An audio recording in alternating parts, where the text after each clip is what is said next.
반갑습니다. 타임 레버리지. 시간을 들여 막대한 수익으로 치환한다. 금요일이 밝았죠? 네. 오늘만 또 열심히 하면은 주말이 다가오니깐요. 좋은 하루로 시작하셨으면 좋겠습니다. 금요일도 시청해주심에 대단히 감사드려요. 제가 어제 그제서부터 이제 5차 컨퍼런스에 대한 신청을 좀 받고 있잖아요. 사실 최근까지 좀 장 상황도 좋지 않았고 XRP에 대해서 법적 공방전이 좀 시간 끌기가 나오다 보니까 조금 신청자율이 저조하지 않을까 이런 좀 걱정을 했는데 80분이나 신청을 벌써 하셨어요. 이제 정말 20분 정도만 딱 모시고 저도 이제 신청을 그만 받으려고 하고 있거든요.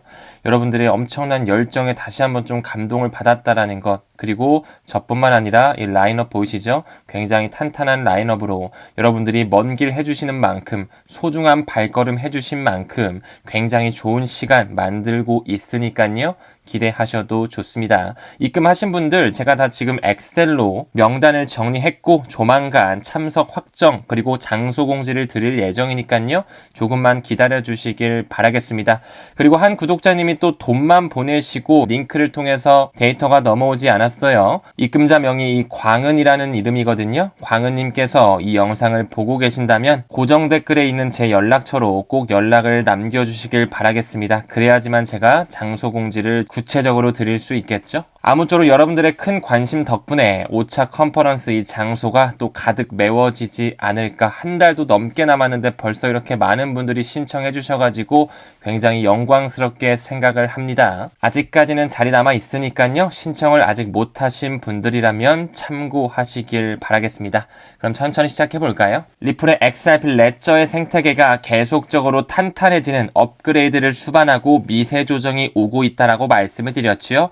이더리움이 구현하고 있는 이더리움 버추얼 머신 또한 현재는 사이드 체인으로 구축하려고 노력하고 있지만 시간이 지남에 따라 반드시 플레어 네트워크를 통해서 메인넷까지 탑재될 수 있는 시대가 올 것이다라고 제가 말씀을 드렸죠. 이번에 또 한 번의 중요한 업데이트를 통해서 역시 다시 한번 XRP 레저에 대한 상호 운용성, 그 호환성을 가져오는 소식이 정해졌거든요. 지금 현재는 이 피어시스트라는 블록체인 개발 회사와 함께 이 대분의 쌍의 테스트넷에서만 작동이 되는 시험 단계지만 반드시 이더리움이 구현하고 있는 이 스마트 컨트랙이 메인넷까지 탑재될 수 있다라고 제가 포션을 높게 말씀을 드렸죠. 그 부분 일환으로 어떤 업데이트냐, 이 리플의 XRP 레저 EVM 사이드 체인 구축을 위해서 이번에는 EVM OS와 또 한 번 파트너십을 맺으면서 조금씩 생태계가 확장되는 모습이 보여지고 있습니다. 이더리움의 버추얼 머신뿐만 아니라 이 코스모스의 이더리움 버추얼 머신 기반 프로토콜인 이 EVM OS와의 협력을 발표하면서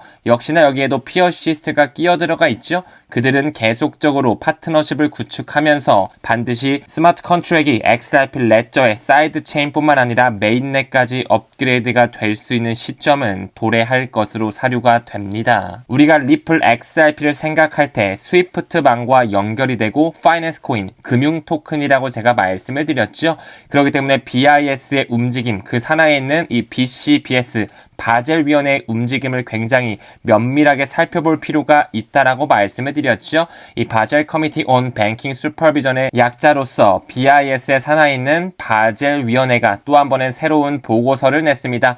디지털라이제이션 오브 파이낸스라 해가지고 슬슬 금융 생태계가 디지털화가 되고 있다라는 것이겠죠. 어떤 문서와 내용인지 살펴볼 필요가 있어 보여요. 여기 보이시는 이 BCBS 바젤위원회에서 금융 디지털화 보고서를 발표했대요. 우리가 지금 투자하고 있는 리플과 굉장히 연결성을 가져갈 수밖에 없는 보고서라고도 말씀드릴 수 있겠죠. 공식 문서 그대로 좀 가지고 왔고요. 2024년 5월에 릴리즈된 굉장히 따끈따끈한 문서라고 볼 수가 있겠죠. 과연 그 미래 금융에 어떤 블록체인 네트워크가 입혀질지 우리는 확신을 가지자라고 말씀을 드렸습니다. 그 부분의 일환으로 역시나 분산 원장 기술이 설명이 되고 있죠. 제가 이 단락을 의역을 한번 해봤거든요. 아마 여러분들이 이 의역본을 보게 된다면 어떤 블록체인 네트워크가 하나 떠오르실 겁니다. 바로 한번 가볼까요? 해당 문단을 그대로 좀 가지고 왔고요. 이 분산 원장 기술을 통해서 다양한 용도로 적용이 될 수 있다. 미래 미래의 금융 생태계에 융합이 될 수 있다라는 부분이겠죠. 그 부분의 일환으로 이 CBDC라고 불리우는 중앙은행 디지털 화폐뿐만 아니라 다양한 자산이라거나 예금의 토큰화적인 부분에 있어서 여러 가지 부분을 개선할 수 있다라는 부분이겠죠. 실질적으로 이 금융 서비스에 Distributed Ledger Technology, 이 분산 원장 기술을 끼워 맞추게 되면 굉장히 다양한 이점을 가지고 있는데요. 비용을 절감할 수 있고요. 효율성을 높일 수 있는 잠재력, 더 나아가서 저렴하고 수수료가 저렴하고 더 빠르게 더 맞춤화 전략을 가져갈 수 있다라는 거. 여러분들은 어떤 블록체인 네트워크가 떠오르시나요? 하나 더 볼까요? 이 원자 정산을 통해서 브릿지 커런시를 통해서 즉 거래 다리를 통해서 제품 사유자 정의를 허용하는 자동화 그리고 거래를 완료할 수 있는 효율적인 거래가 장착될 수 있다라는 거. 그 필요한 중개인 숫자 또한 감소하면서 유동성 문제를 해결할 수 있다. 리플의 XRP가 너무나 떠오르는 의역본이라고 생각을 합니다. 현재 어떤 은행 시스템 규모에서도 DLT 기반 제품을 보유하고 있지 않다. 당연히 그들은 리플사의 분산 원장 기술을 탑재하면서 새로운 금융 솔루션을 구현하겠죠. 이 부분은 제가 괜히 말씀을 드리는 게 아닙니다. 과거부터 BIS의 워킹 페이퍼에 리플의 DLT를 언급해왔고요. 비용적인 부분, 접근성, 속도, 투명성적인 부분에 이 DLT 피처 여러 가지 이점으로서 금융의 생태계를 송두리째 바꿀 수 있다라는 부분. 이미 BIS의 공식 문서 Trust Bridge and Money Flow라는 하나의 워킹 페이퍼에서는 리플의 XRP를 대놓고 언급하고 있다라는 거.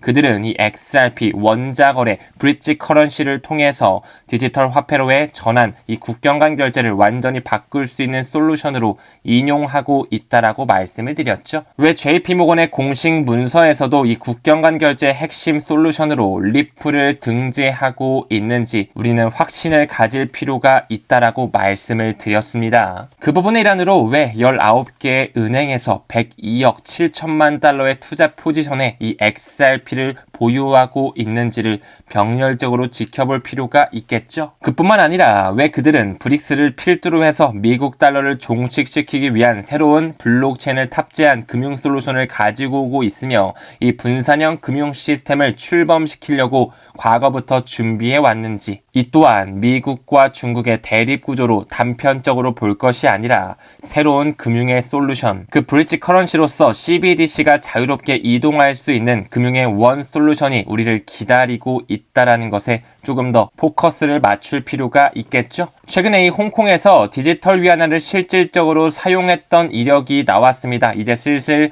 중국 대륙 외의 첫 사례로서 점점 그 파급 효과가 전 세계까지 뻗쳐나가겠죠. 이 중국의 디지털 위안화를 사용하는 그 결제 솔루션 CIPS라고 말씀을 드렸고요. 그 안에는 ISO 2002 메시징 표준을 도입하고 있다라는 거. 그 부분의 일환으로 이 러시아 대통령 푸틴이 중국 베이징에 최근에 도착을 하면서 서로 어떤 이야기를 했을지 굉장히 또 궁금해지네요. 이 피처링으로 비트코인이 나올 게 아니라 리플 XRP가 나와야 되지 않을까요? 한편으로는 이런 생각도 들어요. 이제 막 시작되는 이런 암호화폐, 블록체인 생태계를 아는 사람이 과연 몇 %나 될까? 그 중에서도 리플 XRP가 미래 금융 생태계와 연결되어 있다는 것을 아는 사람은 정말 몇 % 되지 않습니다. 우리 같은 선구자들, 가치 투자를 하는 사람들이 반드시 부의 반열로 오를 수밖에 없는 그 기관이 XRP를 채택할 수밖에 없는 그 시기는 1, 2년 안에 나올 수밖에 없다라는 것을 저는 자신감 있게 좀 말씀드리고 싶네요. 비트코인 현물 ETF가 승인이 되면서 많은 자금이 옮겨지고 있죠. 이 호주의 연금 시장을 노려라 라는 기사가 나오면서 점점 전 세계를 아우르는 그 연기금 시장들이 암호화폐 쪽으로 돈을 쏴대고 있는 모습이 포착되고 있습니다. 사실 이 부분은 호주뿐만 아니라 미국 마찬가지로 비트코인 ETF 쪽으로 투자를 검토하면서 입맛을 다시고 있었죠. 머지않은 시점에 금융 세력들뿐만 아니라 그 보수적으로 알려진 연기금의 자금 또한 암호화폐 쪽으로 쏠릴 수밖에 없는 시기가 도래할 것이라고 사료가 됩니다. 반감기 이후에 계속적으로 조정, 기간 조정 속에 있지만 베어 트랩 안에 갇혀 있지만 이제 다시 슬슬 비트코인 ETF로 3억 달러 순 유입이 보여지면서 또 한 번의 기관의 자금 유입이 청신호를 보내주고 있죠. 기관 자금뿐만 아니라 이 밀레니엄 세대 그리고 미국의 부의 70%를 차지하고 있는 베이비 부머 세대들의 돈들도 비트코인 ETF 쪽으로 향하고 있다라는 것을 미루어 보았을 때 머지않은 시점에 포모의 분위기를 연출하는 것은 그리 어려워 보이진 않습니다.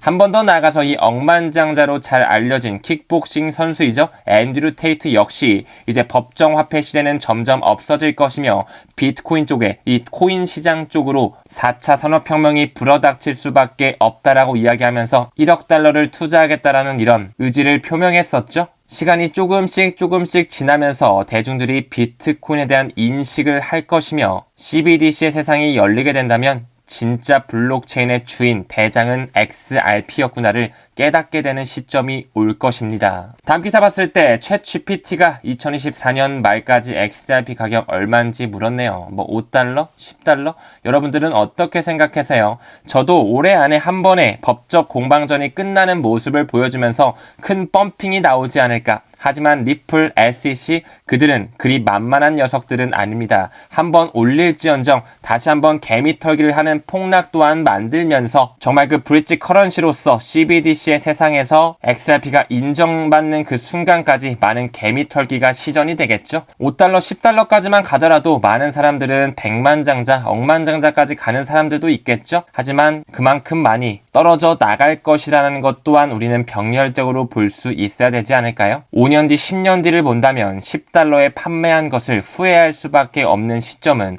반드시 올 수밖에 없다라는 것 또한 말씀드리고 싶네요. 그렇기 때문에 이 리플과 SEC의 소송이 법적 제도권 수용을 위해서는 반드시 필요하다라는 것. 하지만 우리는 단기적인 가격을 보기보다는 5년 뒤, 10년 뒤의 그 가격 형성도 생각을 하면서 반드시 중장기적으로 이 친구를 어느 정도 물량을 가져갈 필요는 있다라는 것 명심하셨으면 좋겠습니다. 제가 항상 말씀을 드렸죠. 1만 개에서 2만 개 정도만 가지고 있어도 노후 자금으로 충분한 수량이라는 것 반드시 본인의 목표 수량을 다시 한번 상기하시길 권장드리겠습니다. 최근에 그 XRP 고래들은 4월달, 5월달을 필두로 해서 많은 XRP를 축적했네요. 그 양만 5억 4천만 개가 달한다라는 것을 미루어 본다면 그 세력의 의도 XRP의 가격 펌핑이 머지 않았다는 것 또한 직간접적으로 우리에게 힌트를 주는 듯한 모습이 보이네요. 초반에 언급드린 것처럼 XRP 레저의 스마트 컨트랙이 도입되는 그 EVM 사이드 체인의 업데이트 중요한 부분이었지만 또 하나 우리가 중요하게 눈여겨볼 필요가 있는 업데이트가 있습니다. 여기 보이실까요? 이 XLS39, 이 클로우백이라는 하나의 기능을 XRP 레저에 왜 그들은 이 기능을 탑재했을까? 잘 생각해 볼 필요가 있습니다. 이 클로우백은요,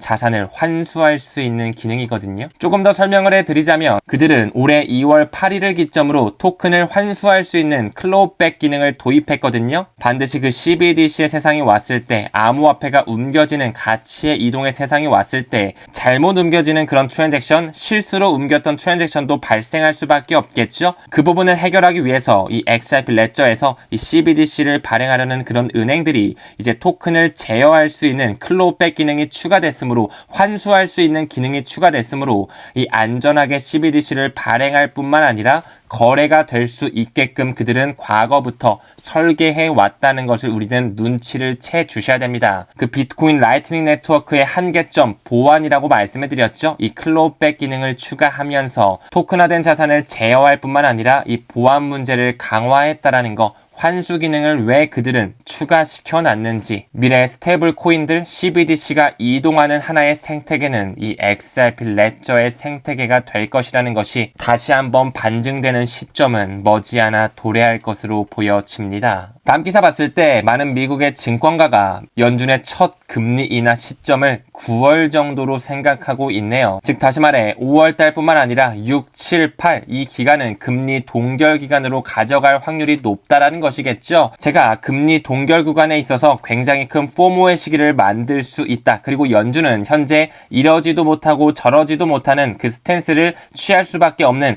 굉장히 애매한 상황을 연출시켜놨다라고 말씀을 드렸죠. 고금리 시대로서 현물 경제는 굉장히 어렵지만 금리를 동결하면서 그 기관의 자금이 들어와서 시장을 끌어올릴 수 있다라는 거.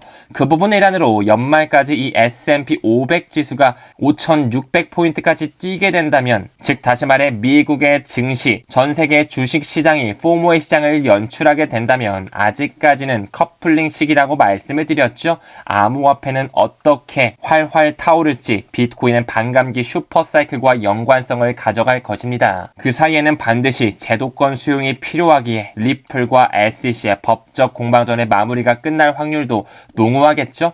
향후 3개월에서 1년 안에 인생을 바꿀 수 있는 XRP의 폭발이 올 수 있다라는 거, 5월달, 6월달 단기적으로 바라보기보다는 내년 연말, 2025년 연말뿐만 아니라 2030년까지도 바라볼 수 있는 장기적인 안목을 여러분들이 꼭 가져가셨으면 좋겠습니다. 참 대한민국 국민들 또한 깨어있는 분들이 정말 많으신 것 같아요. 작년 하반기 가상자산 이용자 수만 보더라도 645만 명에 달한다. 사실 이 숫자보다도 일 평균 거래량을 한번 보시죠. 3.6조 원이 왔다 갔다 하는 그 시장 파일을 가지고 있다라는 것. 이 암호화폐 생태계에 일찌감치 들어와서 미래를 준비한 사람과 준비하지 않은 사람들의 격차는 굉장히 크게 벌어질 것으로 생각이 됩니다. 과연 우리는 언제까지 베어 트랩에 갇혀 있어야 될까요? 기간 조정 때문에 좀 힘드실 수 있겠죠? 올라가는가 싶으면 다시 내리고, 내려가나 싶으면 다시 올리고, 그쵸? 박스권의 형성이 돼 있는데 플랜 B에서는 이런 얘기를 합니다. 비트코인 반감기 2달에서 5달 후에 수직 상승할 수밖에 없는 그 슈퍼 사이클을 반드시 우리는 그 방향성에 집중해야 된다는 것. 그리고 저희 개인적인 인사이트로서 이번에는 6개월까지는 필요 없을 것이다. 왜? 전통 규모가 맞물리는 ETF가 들어왔기 때문에, 전 세계를 아우르는 연기금의 자금이 들어왔기 때문에, 금권 세력들이 들어왔기 때문에, 더 나아가서 베이비부머 세대들, 밀레니엄 세대들이 들어왔기 때문에 빠르면 서머 랠리부터 슈퍼 사이클이 올 수 있다라는 가능성을 열어두었죠. 저는 8월, 9월 달부터가 정말 큰 상승이 올 수 있는 시발점이 될 수 있지 않을까 조심스럽게 전달드려 보고요. 이 저명한 차트 분석가 피터 브렌트 또한 우리에게 계속 신호를 주고 있습니다. 비트코인 펌핑 가능성이 굉장히 높다라는 그 방향성에 집중을 해야 된다라는 거. 5월, 6월, 7월 약간의 기간 조정에 빠질 수 있겠지만 그들의 준비가 되면, 개미들이 어느 정도 털렸다 싶으면 그들은 무섭게 끌어올릴 것입니다. 이 미국의 맥켄리 의원이 이야기하는 것처럼 상원과 하원이 머지않은 시점에 암호화폐를 받아들이는 스탠스를 취하면서 미국의 대통령 선거를 통해서 문호를 개방할 수밖에 없는 시점은 바이든이 되든 트럼프가 되든 올 수밖에 없습니다. 지금 현재 그 쩐의 전쟁이라고 불리우는 미국의 대통령 선거 자금이 구축이 되고 있죠. 그 선거 자금의 뿌리는 이미 디지털 생태계를 모두 완벽하게 스케치해놨다라고 제가 말씀을 드렸습니다. 우리는 반드시 올해 규제의 명확성이 올 수밖에 없는 해, 다양한 알트코인의 ETF가 승인될 수 있는 해, 그 사이에 리플과 SEC의 법적 공방전이 끝나면서 고래의 그 축적이 돈을 만들 수 있는 해가 될 것이라는 거 포커스 맞추면서 긍정적으로 오늘 하루 마무리하시길 바라겠습니다. 금요일도 시청해주심에 대단히 감사드리고요. 컨퍼런스 아직 신청하지 못하신 분들은 선착순 인원이 머지 않았다는 것 참고하시면서 고정 댓글 확인하시길 바라겠습니다. 우리는 모든 면에서 점점 더 좋아지고 있습니다. 감사합니다. 성투합시다.